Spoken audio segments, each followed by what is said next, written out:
Hello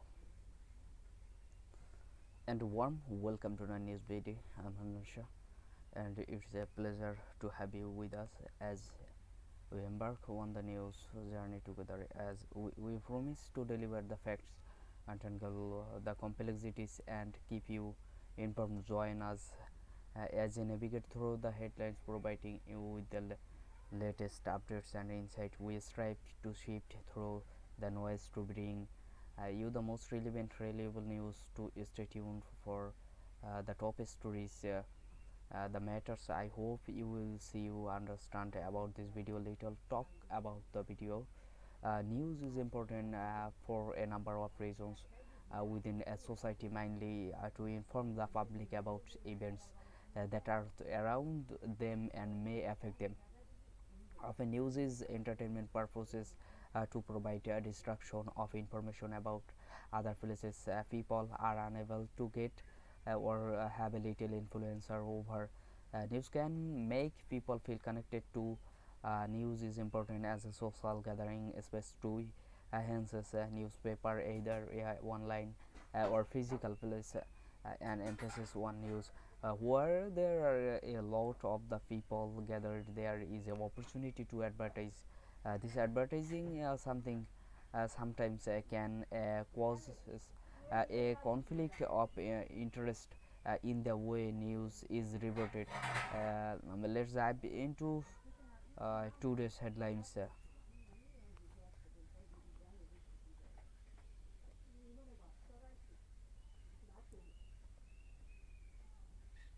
We're learning more this morning about Samantha Murphy's alleged killer. The Age reporting Patrick Stevenson was seen in several bars the night before the 51-year-old went missing. Vision emerging of the accused snorting a white substance off a mobile phone. It comes as hundreds gathered at a candlelight vigil overnight to remember the Ballarat mother. United in grief. A community coming together in honour of a Ballarat mum who never came home. Very emotional, and it's good to support the community and support the family. I'm a runner. I run with a lot of women, and I know how we as a community are feeling, because it could have been any one of us. Friends and strangers shoulder to shoulder, laying flowers and mourning one of their own. So many people have just 1 degree of separation from the families, and it's just really, really sad. There's a lot of grief in the community right now. Overwhelming sadness, but still hope Samantha will be found. Yeah, look, we're not going to stop until she's found. We will continue to search and continue to keep Samantha in the public eye.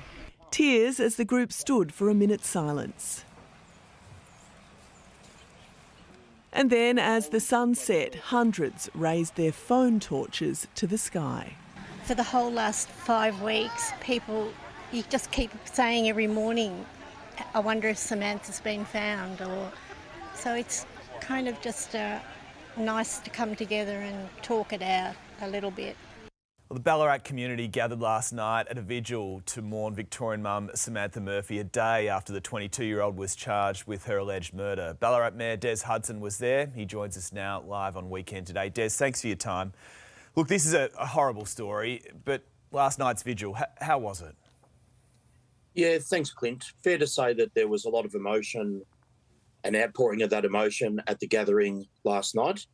Hundreds, I couldn't say exact number, but I would say we got close to probably 400 to 500 people that were there. And I spoke to some people in the crowd before I had an opportunity to say a few words. And from people that didn't know Samantha but were in tears, there were others that had taught Samantha's children, and just community members that have been on the search ground for days upon days upon days, but all with that sense that why did this happen? What happened to Samantha? What was the story and the incident that will no doubt flow through the court process?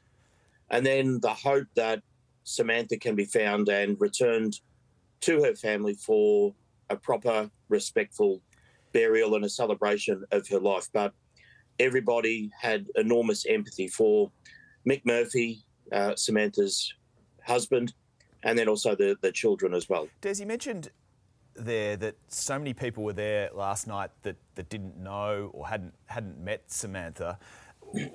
What is it about this story that's really sort of touched your community? Because so many people have been impacted by it. Yeah, Clint, not only just touching the Ballarat community, but the larger Victorian community. It's had reach interstate and even reach international. I think it's the fact that Sam was a mum of 3. She set out on a Sunday morning to go for a peaceful jog through one of our regular recreational areas. And she should have been able to do that without any interference and without becoming subject to violence. And I think that's probably the thing that has really galvanised the community, that this was potentially something that was senseless, that didn't need to happen, and that just the sheer randomness that people are saying why. And it has resonated. The photos that we've seen of Samantha all the way through, and even for those that will know Samantha, her connection to the arts community of Ballarat, involvement in the community, and everyone just says the same. What a beautiful human being that she was. Des, you seem really proud as Mayor of your community. Yeah, I am, Clint. These are the tasks that you don't like doing, but I guess stepping up to be a constant voice. I've been really proud of the way our community has come together, has looked after one another, has had positive thoughts and care for the Murphy family, and just in terms of their willingness as well to help the emergency services day after day, week after week.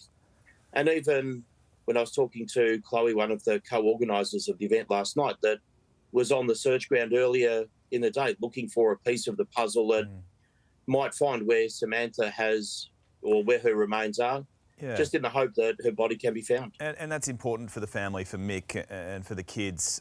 Police have said that is the priority right now, finding the body of Samantha. How important is it, not just for her family, but for the people of Ballarat, Victoria?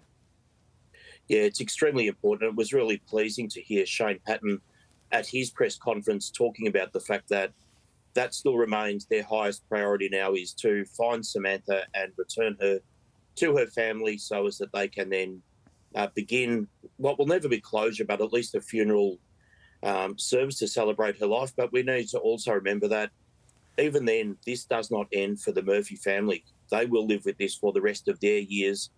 Every year there will be moments of celebration at Easter and Christmas and birthdays that Samantha will no longer be a part of, and that seat at the table will forever be empty. Yeah, it's such a sad story. Des Hudson, thanks so much for your leadership and thanks for your time on Weekend Today. Thanks, Clint.